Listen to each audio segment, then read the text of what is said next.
I deeply recognize, deeply understand the desire for people to hear directly from the administration, from the state and its leadership about the answer to when. When can we go back to some semblance of normalcy?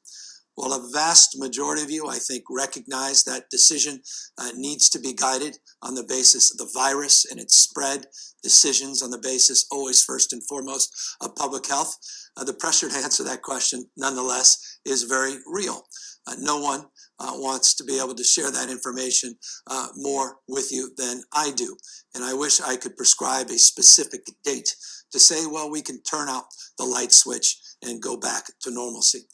We have tried to make it crystal clear that there is no light switch and there is no date in terms of our capacity to provide the kind of clarity that I know so many of you demand and deserve.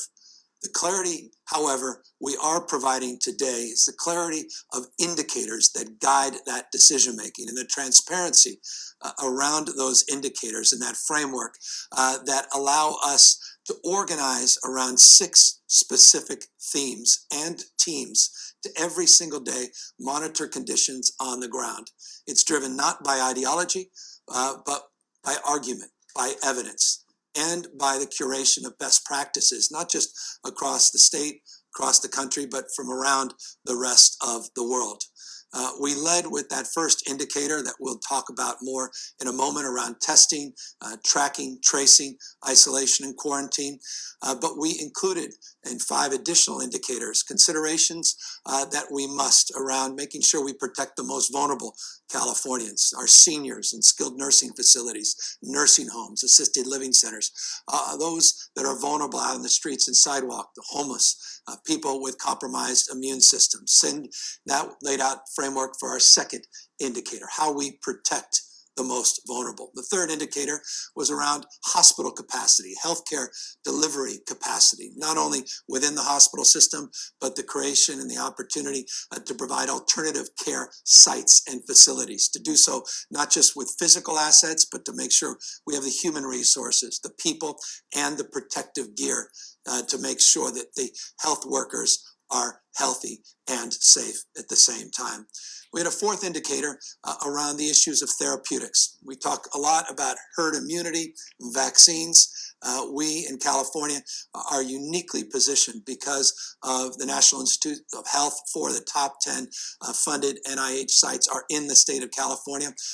We are blessed and endowed with some of the finest research institutions and hospitals doing therapeutic studies and advanced therapeutic partnerships in this state.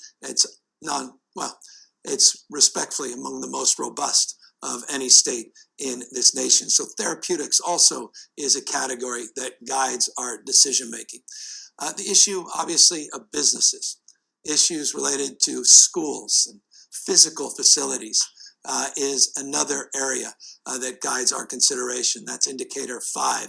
I've made it clear in the past that we won't just open things. We'll have to open things and modify how we conduct our business, how we educate our kids, how we take care of our children. And we talked about floor plans just a week ago and what that looks like in terms of practicing physical distancing as we begin to process the considerations for reopening the economic sectors in our society. And finally, the issue of what happens if we overcompensate, overtact. What happens if we get ahead of ourselves and we start to see a surge of new cases, hospitalizations, people in ICUs? What's our capacity to reinstate some of these conditions in hotspots and our capacity to project some confidence in doing so and confidence in you that doing so is appropriate and you'll abide by those rules at the same time, because we are not lost on us. Trust is the most important commodity in these conversations. Building that trust with you, 40 million Californians, to make sure we're continuing to practice physical distancing, social distancing, and abiding by these guidelines, recommendations, and directives.